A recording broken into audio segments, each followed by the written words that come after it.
പൂരി മസാല ഇഷ്ടമില്ലാത്ത മലയാളികൾ കുറവായിരിക്കുമല്ലേ. പൂരി ഉണ്ടാക്കുമ്പോൾ എങ്ങനെയാണ് പെർഫെക്റ്റ് ആയിട്ട് നന്നായിട്ട് പൊങ്ങി വരുന്ന സോഫ്റ്റ് ആയിട്ടുള്ള പൂരി ഉണ്ടാക്കാമെന്ന് നോക്കിയാലോ. നമുക്ക് കുറച്ച് സമയം നമുക്കിത് പൊങ്ങി വരുന്നത് അതുപോലെ തന്നെ ഇരിക്കും ചെയ്യണ്ട. ഞാനീ പറയുന്ന കുറച്ച് ടിപ്സും കാര്യങ്ങളൊക്കെ ഫോളോ ചെയ്യണമെന്നുണ്ടെങ്കിൽ അതിൻ്റെ കൂടെ നല്ല അടിപൊളി പൊട്ടറ്റോ മസാലയും. അപ്പോൾ നമുക്ക് എങ്ങനെ ഉണ്ടാക്കണമെന്ന് നോക്കിയാലോ. അപ്പോൾ ആദ്യം തന്നെ നമുക്ക് ഉരുളക്കിഴങ്ങൊന്ന് പുഴുങ്ങാൻ വേണ്ടിയിട്ട് വെക്കാം കേട്ടോ. അപ്പോൾ നമുക്ക് എത്ര ഉരുളക്കിഴങ്ങ് വേണമെന്ന് വെച്ചാൽ അത്രയും എടുക്കാം. ഇനി അതൊരു പ്രഷർ കുക്കറിലേക്ക് ഇട്ടിട്ട് നമുക്ക് അതിലേക്ക് മുകളിൽ നിൽക്കണ ഒരു രീതിയിൽ വെള്ളം ഒഴിച്ചിട്ട് ഒരു 4 വിസിലൊക്കെ വരണ വരെ കുക്ക് ചെയ്തെടുക്കാം കേട്ടോ. ഉരുളക്കിഴങ്ങ് നന്നായിട്ട് തന്നെ വെന്ത് വരണം. പൂരി എന്നൊക്കെ പറയുമ്പോൾ ചപ്പാത്തിയൊക്കെ ഉണ്ടാക്കുന്നതിനേക്കാളും ക്വിക്കായിട്ട് ഉണ്ടാക്കാൻ പറ്റുന്ന ഒരു ഐറ്റം കൂടിയല്ലേ. അപ്പോൾ അത് വെന്ത് വരണ ആ ഒരു സമയം കൊണ്ട് നമുക്ക് ഇതിന് വേണ്ടിയിട്ടുള്ള വെജിറ്റബിൾസൊക്കെ ഒന്ന് കട്ട് ചെയ്തെടുക്കാം. അപ്പോൾ ഞാൻ ഇഞ്ചി നല്ല ചെറുതായിട്ട് ചോപ്പ് ചെയ്തെടുക്കുന്നുണ്ട്. അതുപോലെ പച്ചമുളകും ഒന്ന് നമുക്ക് മുറിച്ച് മാറ്റി വയ്ക്കുക. കുറച്ച് കറിവേപ്പിലയും കൂടി എടുത്ത് വെച്ചിട്ടുണ്ട് കേട്ടോ. ഇനി നമുക്ക് ഗോതമ്പ് പൊടി ഒന്ന് കുഴച്ചെടുക്കാം. അപ്പോൾ ഇത് ഞാനൊരു 2.5 കപ്പ് അളവിലാണ് ഗോതമ്പ് പൊടി ഇതിന് വേണ്ടിയിട്ട് എടുക്കുന്നത് കേട്ടോ. ഇനി ഇതിലേക്ക് ചേർക്കുന്നത് ഒരു 1/2 കപ്പ് അളവിൽ റവയാണ് കേട്ടോ. അപ്പോൾ റവയാണ് ആ ഒരു പൂരി നന്നായിട്ട് ക്രിസ്പി ആയിട്ട് വരാൻ വേണ്ടിയിട്ട് നമ്മൾ ചേർക്കുന്നത്. ഇനി ഇതിലേക്ക് ആവശ്യത്തിന് ഉപ്പും കൂടെ ചേർത്ത് കൊടുക്കുക. ആദ്യം ഇതിനൊന്ന് മിക്സ് ചെയ്തെടുക്കുക. ഞാനിപ്പോൾ ഫുഡ് പ്രോസസ്സറിലാണ് ചെയ്യണമെന്നുള്ളൂ, അല്ലെങ്കിൽ കൈ വെച്ചാണെങ്കിലും കുഴച്ചെടുക്കാവുന്നതുള്ളൂ കേട്ടോ. ഇനി ആദ്യം ഇതൊന്ന് മിക്സ് ചെയ്തതിന് ശേഷം പിന്നെ ഇതിലേക്ക് ആവശ്യത്തിന് വെള്ളം കൂടെ ഒഴിച്ചിട്ട് നന്നായിട്ട് കുഴച്ചെടുക്കുക. പൂരിക്ക് കുഴച്ചെടുക്കുമ്പോൾ കുറച്ചൊരു സ്റ്റിഫായിട്ടായിരിക്കണം കുഴച്ചെടുക്കേണ്ടത്. ചപ്പാത്തിക്കൊക്കെ കുഴയ്ക്കുന്നത് പോലെ അത്രയ്ക്ക് സോഫ്റ്റായി കുഴയ്ക്കേണ്ട ആവശ്യമില്ല കേട്ടോ. അതായത് ഒരുപാട് സോഫ്റ്റായി പോയി കഴിഞ്ഞാൽ പൂരി നമ്മൾ ഫ്രൈ ചെയ്യണ സമയത്ത് അതിങ്ങനെ പൊട്ടിപ്പോവാനൊക്കെയുള്ള സാധ്യത വളരെ കൂടുതലാണ്. അപ്പോൾ റവ ചേർക്കുമ്പോഴാണ് പൂരി കൂടുതൽ സമയം അത് ഇങ്ങനെ പൊങ്ങി അതുപോലെ തന്നെ നിൽക്കുന്നത് കേട്ടോ. നമ്മൾ ഗോതമ്പ് പൊടി മാത്രം എടുക്കുമ്പോൾ ഒരുപാട് സമയം അങ്ങനെ നിലനിൽക്കില്ല. അപ്പോൾ ഈ ഒരു സമയം കൊണ്ട് ഞാൻ ഇതിന് വേണ്ടിയിട്ടുള്ള സവോളയൊക്കെ ഒന്ന് കട്ട് ചെയ്തെടുക്കണം. അപ്പോൾ സവോള കുറച്ച് സമയം ഫ്രീസറിൽ വെച്ച് കഴിഞ്ഞിട്ടുണ്ടെങ്കിൽ കണ്ണിൽ നിന്ന് ഇങ്ങനെ വെള്ളമൊന്നും വരാതെ നമുക്ക് ഈസി ആയിട്ട് സവോള കട്ട് ചെയ്തെടുക്കാനൊക്കെ പറ്റുന്നുണ്ടാവും. അപ്പോൾ ഞാൻ മിക്കപ്പോഴും അങ്ങനെ തന്നെയാണ് ചെയ്യുക. ഇനി നമ്മുടെ പൊട്ടറ്റോ മസാലയ്ക്ക് വേണ്ടിയിട്ട് ഞാനിവിടെ ഒരു കടായിൽ എണ്ണ ഒഴിച്ച് കൊടുത്തിട്ട് അതിൽ കടുക് പൊട്ടിച്ചതിന് ശേഷം, അതായത് മുറിച്ച് വെച്ച ഇഞ്ചി, അതുപോലെ പച്ചമുളക്, കറിവേപ്പില എല്ലാം കൂടെ ചേർത്ത് കൊടുക്കണം കേട്ടോ. അതിന് ശേഷം അതൊന്ന് ആ ഇഞ്ചിയൊക്കെ ഒന്ന് ചെറുതായിട്ടൊന്ന് വഴന്ന് വരട്ടെ കേട്ടോ. അതിനുശേഷം ഇതിലേക്ക് നമുക്ക് മുറിച്ചെടുത്ത സവാളയും കൂടെ ചേർത്ത് കൊടുക്കാം. 2 സവാളയാണ് ഞാൻ എടുത്തിരിക്കുന്നത്. അതുപോലെ ഇഞ്ചി എടുത്തിരിക്കുന്നത് ഒരു വലിയ കഷ്ണമാണ് കേട്ടോ. ഒരു 1.5 ടീസ്പൂൺ കടുകാണ് ഇതിന് വേണ്ടിയിട്ട് ഞാൻ എടുത്തിട്ടുണ്ടായിരുന്നത്. കുറച്ച് ഉപ്പും കൂടെ ചേർത്തിട്ട് സവാള ഒന്ന് വഴച്ചെടുക്കുക. സവാള നല്ല പോലെ ഒന്ന് വഴന്ന് വരട്ടെ. ഒരുപാട് ബ്രൗൺ ഷെയ്ഡിലേക്കൊന്നും വരേണ്ട ആവശ്യമില്ല, എന്നാലും അത്യാവശ്യം ഒന്ന് വഴന്ന് വരണം. അതിൻ്റെ ഇടയിൽ നമ്മുടെ പ്രഷർ കുക്കർ ഇത് 2-3 വിസിലൊക്കെ വന്നിട്ടുണ്ട്. ഇനി സവാള ഒന്ന് വഴന്ന് വരുമ്പോൾ ഇതിലേക്ക് നമുക്ക് മഞ്ഞൾപ്പൊടിയും കൂടെ ചേർത്ത് കൊടുക്കുക. ഒരു 1/2 ടീസ്പൂൺ മഞ്ഞൾപ്പൊടിയും കൂടെ ചേർത്തിട്ട് നന്നായിട്ട് തന്നെ ഒന്ന് മിക്സ് ചെയ്ത് കൊടുക്കുന്നുണ്ട് കേട്ടോ. ഇതിവിടെ ഇരുന്നൊന്ന് റെഡി ആയിട്ട് തന്നെ വരട്ടെ. ഇനി നമുക്കിത് ഉരുളക്കിഴങ്ങ് അവിടെ റെഡി ആയിട്ട് ഇരിക്കുന്നുണ്ട്. അപ്പോഴേക്കും നമ്മുടെ സവാളയൊക്കെ ഒന്ന് വഴന്ന് വരുന്നുണ്ട് കേട്ടോ. ഉരുളക്കിഴങ്ങ് നമുക്ക് തൊലിയൊക്കെ ഒന്ന് കളഞ്ഞെടുക്കാം ഒന്ന് തണുത്തതിന് ശേഷം. അപ്പോൾ ഇന്നത്തെ ഞങ്ങളുടെ ബ്രേക്ക്ഫാസ്റ്റാണ് പൂരിയും പൊട്ടറ്റോ മസാലയും. ഞാൻ ശരിക്കും പറഞ്ഞാൽ പ്ലാൻ ചെയ്തിട്ടുണ്ടായിരുന്നത് പൂരിയും ചോലയായിരുന്നു, നമ്മുടെ പൂരിയും വെള്ളക്കടലയും കേട്ടോ. അത് ശരിക്കും ഒരു നോർത്ത് ഇന്ത്യൻ കോമ്പിനേഷനാണ്. പിന്നെ അനുപണ്ണാണ് പറഞ്ഞത് പൂരിയും പൊട്ടറ്റോ മസാലയും കൂടെ ആക്കാൻ പറഞ്ഞിട്ട്. നമ്മുടെ നാട്ടിലൊക്കെ കൂടുതൽ ഈ ഒരു കോമ്പിനേഷനല്ലേ കൂടുതൽ കാണാം. ഇനി ആ ഒരു സവാളയൊക്കെ ഒന്ന് നന്നായിട്ട് വഴന്ന് വരുന്ന സമയത്ത് മാഷ് ചെയ്ത് വെച്ച ഉരുളക്കിഴങ്ങും കൂടെ ചേർക്കുക. ചെറിയ കഷ്ണങ്ങൾ അതുപോലെ തന്നെ ഞാൻ ഇട്ടിട്ടുണ്ട് കേട്ടോ.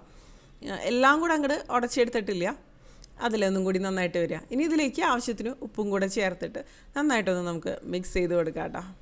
ഇപ്പോൾ പെട്ടെന്ന് ബ്രേക്ക്ഫാസ്റ്റൊക്കെ ഉണ്ടാക്കണമെന്നുണ്ടെങ്കിൽ രാവിലെ തന്നെ ഉരുളക്കിഴങ്ങ് പുഴുങ്ങിയെടുക്കുന്നതിനേക്കാളൊക്കെ തലേദിവസം വേണമെന്നുണ്ടെങ്കിൽ പുഴുങ്ങിയെടുത്തതിന് ശേഷം തണുത്തിട്ട് നമുക്കത് ഫ്രിഡ്ജിലൊക്കെ വെച്ച് കഴിഞ്ഞാൽ ഈസി ആയിട്ട് തന്നെ നമുക്ക് റെഡിയാക്കി എടുക്കാവുന്നതൊക്കെ ഉള്ളൂ കേട്ടോ. ഇനി ഇതിലേക്ക് ആവശ്യത്തിനുള്ള ചൂടുവെള്ളമാണ് ഒഴിച്ചു കൊടുക്കുന്നത്. ഉരുളക്കിഴങ്ങ് ആയതുകൊണ്ട് തന്നെ വെള്ളം ഒഴിച്ചു കൊടുക്കുമ്പോഴേക്കും നന്നായിട്ട് തിക്കായിട്ട് വരുമല്ലോ. അപ്പോൾ ഒന്ന് മിക്സ് ചെയ്ത് നോക്കിയതിന് ശേഷം ആവശ്യത്തിന് തന്നെ നമുക്ക് വെള്ളം ഇതിലേക്ക് ഒഴിച്ചു കൊടുക്കാം. കുറച്ച് ലൂസായിട്ട് തന്നെ ഇരുന്നോട്ടെ. അപ്പോൾ തണുക്കുമ്പോൾ ആ ഒരു പെർഫെക്റ്റ് കൺസിസ്റ്റൻസിലേക്ക് തന്നെ വരുമല്ലോ ഈ ഒരു പൊട്ടറ്റോ മസാല എന്ന് പറയുന്നത്. അപ്പോൾ അത് റെഡി ആയിട്ടുണ്ട്. അപ്പോൾ പൊട്ടറ്റോ മസാല റെഡി ആയതിന് ശേഷമാണ് ഞാൻ എപ്പോഴും പൂരി ഉണ്ടാക്കുക കേട്ടോ. അപ്പോൾ നമുക്ക് ചൂടോടുകൂടി തന്നെ ആ ഒരു പൂരി കഴിക്കാമല്ലോ. പൂരിയൊക്കെ ചൂടോടുകൂടി കഴിക്കുമ്പോഴാണല്ലോ ഒന്നും കൂടി നന്നായിട്ട് വരാം. അങ്ങനെയൊന്നുമില്ല, ഇന്നിപ്പോൾ കുട്ടികളുടെ ലഞ്ച് ഇത് തന്നെയാണ് കേട്ടോ. ഇനി പൂരിക്ക് വേണ്ടിയിട്ടുള്ള നമ്മളുടെ ആ ഒരു ചെറിയൊരു ഉരുളയെടുത്ത് നന്നായിട്ട് ഉരുട്ടിയതിന് ശേഷം ഞാൻ ദേ ഇതുപോലെ ഒന്ന് പരത്തിയെടുക്കുകയാണ് ചെയ്യണത്. അല്ലെങ്കിൽ നമ്മുടെ റോളിംഗ് പിൻ വെച്ചിട്ട് അങ്ങനെയാണെങ്കിലും പരത്തിയെടുക്കാവുന്നതുള്ളൂ കേട്ടോ. ഇനി നല്ല ചൂടായിട്ടുള്ള എണ്ണയിലിട്ടിട്ട് ഫ്രൈ ചെയ്തെടുക്കുക. പൂരിയൊക്കെ ശരിക്ക് നല്ല പൊങ്ങി വരണമെന്നുണ്ടെങ്കിൽ എണ്ണയ്ക്ക് നല്ല ചൂടുണ്ടായിരിക്കണം. എന്നാൽ തന്നെയാണ് കറക്റ്റായിട്ട് തന്നെ വരുള്ളൂ കേട്ടോ.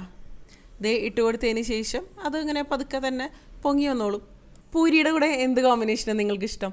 Puri egg roast, puri chicken curry, puri നമ്മുടെ വെള്ളക്കടല അതായത് ചോലെ, പൂരി പനീർ കറി, അങ്ങനെ ഒരുപാട് കോമ്പിനേഷൻസ് ഉണ്ടല്ലോ. എല്ലാം നല്ല തന്നെ ഇട്ടൊക്കെ തോന്നിയിട്ടുണ്ട് കേട്ടോ. നമ്മൾ പണ്ട് തൊട്ടേ കഴിച്ച് ശീലിച്ചൊരു കോമ്പിനേഷൻ എന്ന് പറയുന്നത് ഈ പൂരി ഉരുളക്കിഴങ്ങ് മസാലക്കറി തന്നെയാണല്ലോ. പിന്നെ കുറച്ച് പ്രോട്ടീനൊക്കെ ഇൻക്ലൂഡ് ചെയ്യണമെന്നുണ്ടെങ്കിൽ ഞാൻ നേരത്തെ പറഞ്ഞ മറ്റേ കോമ്പിനേഷൻസ് ആയിരിക്കും കൂടുതൽ നന്നായിട്ട് വരിക. ഉരുളക്കിഴങ്ങും എന്താ പറയുക ഗോതമ്പ് പൊടിയും എല്ലാം കാർബ്സ് തന്നെയാണല്ലോ. ദേ ഇത് നന്നായിട്ട് പൊങ്ങി വന്നിട്ടുണ്ട്. അതിന് മുകളിലേക്ക് കുറച്ച് ഇങ്ങനെ എണ്ണ അങ്ങോട്ട് ഒഴിച്ചു കൊടുത്തിട്ടുണ്ട്. അതിനുശേഷം തിരിച്ചിട്ട് കൊടുത്തു കേട്ടോ. ഇനി ആ ഭാഗം ഒന്ന് റെഡി ആയിട്ട് വരട്ടെ. ഒരുപാട് സമയമൊന്നും വേണ്ട, പെട്ടെന്ന് തന്നെ റെഡി ആയിട്ട് വരും. ഒരുപാട് സമയം ഫ്രൈ ചെയ്തെടുത്താൽ ഇത് ശരിക്കും പറഞ്ഞാൽ ഭയങ്കര ക്രിസ്പി ആയിട്ട് മാറും കേട്ടോ, പപ്പടം പോലെ മാറും. അതുകൊണ്ട് പെട്ടെന്ന് തന്നെ കോരി മാറ്റാം. ചെറുതായിട്ടൊന്ന് കളറ് മാറി വന്നിട്ടുണ്ട്. അപ്പോൾ ഇത് നമ്മുടെ നല്ല ക്രിസ്പിയും അതായത് ഉൾഭാഗത്ത് നല്ല സോഫ്റ്റ് ആയിട്ടുള്ള പഫി ആയിട്ടുള്ള പൂരി റെഡി ആയിട്ട് വന്നിട്ടുണ്ട്. കുറച്ച് സമയം അത് അതുപോലെ തന്നെ ഇരുന്നോളൂ കേട്ടോ. ഇനി ഇത് എല്ലാം ഇതുപോലെ തന്നെ ഉണ്ടാക്കിയെടുക്കുക. അപ്പോൾ ഞാൻ ഓരോന്ന് ഉണ്ടാക്കി അങ്ങനെ അപ്പം തന്നെ ഫ്രൈ ചെയ്യുക അങ്ങനെയാട്ടോ. പരത്തി വെച്ചിട്ട് ഉണ്ടാക്കുന്ന പരിപാടി ഇല്ല. അപ്പോൾ അതാകുമ്പോൾ ഈസിയാണല്ലോ. ചപ്പാത്തിനേക്കാളും വേഗം പരിപാടി കഴിയും. കാരണം കുക്ക് ചെയ്യാനെടുക്കുന്ന ഒരു സമയം പൂരിക്ക് വളരെ കുറവല്ലേ. പിന്നെ പരത്തിയെടുക്കേണ്ട ആവശ്യമില്ല. ഇങ്ങനെ പെട്ടെന്ന് എന്താ പറയുക, ഈ ഒരു പത്തിരി പ്രസ്സിൽ വെച്ചിട്ട് ഈസി ആയിട്ട് ചെയ്തെടുക്കുകയും ചെയ്യാമല്ലോ. അപ്പോൾ ഇതേ നമ്മുടെ രണ്ടാമത്തെ പൂരിയും റെഡി ആയിട്ട് വരുന്നുണ്ട്. ഇനി ആരും പൂരി ഉണ്ടാക്കിയിട്ട് ശരിയായില്ല എന്ന് പറയരുത്. ഈ കുറച്ച് ടിപ്സൊക്കെ ഫോളോ ചെയ്ത് കഴിഞ്ഞാൽ നല്ല അടിപൊളിയായിട്ടുള്ള പൂരി മസാല നമുക്ക് റെഡിയാക്കി എടുക്കാൻ പറ്റും. ക്വിക്കായിട്ട് തന്നെ ഉണ്ടാക്കിയെടുക്കുകയും ചെയ്യാം. പിന്നെ പൂരിക്ക് വേണ്ടിയിട്ട് കുഴച്ചെടുക്കുന്ന സമയത്തെ ഒരുപാട് വെള്ളം ഒഴിച്ചിട്ട് ആ ഒരു മാവ് സോഫ്റ്റ് ആക്കി എടുക്കാൻ നോക്കാതെ കുറച്ച് വെള്ളം ഒഴിച്ചിട്ട് അത് അങ്ങോട്ട് എന്താ പറയുക സോഫ്റ്റ് ആക്കി എടുക്കുക, കുഴച്ച് സോഫ്റ്റ് ആക്കി എടുക്കുക. ഒരു സ്റ്റിഫായിട്ടുള്ള ഡൗ ആക്കി എടുക്കുക. ഒരു 15 മിനിറ്റൊക്കെ റെസ്റ്റ് ചെയ്യാൻ വെച്ചാൽ മതി. കൂടുതൽ സമയം റെസ്റ്റ് ചെയ്യാൻ വെച്ചാലും ആ ഒരു മാവിൻ്റെ ഒരു കൺസിസ്റ്റൻസി മാറിപ്പോവും. ആ ഒരു സ്റ്റിഫ് ഡൗയിൽ നിന്ന് മാറിയിട്ട് വല്ലാണ്ട് അങ്ങോട്ട് സോഫ്റ്റ് ആയിട്ട് മാറും.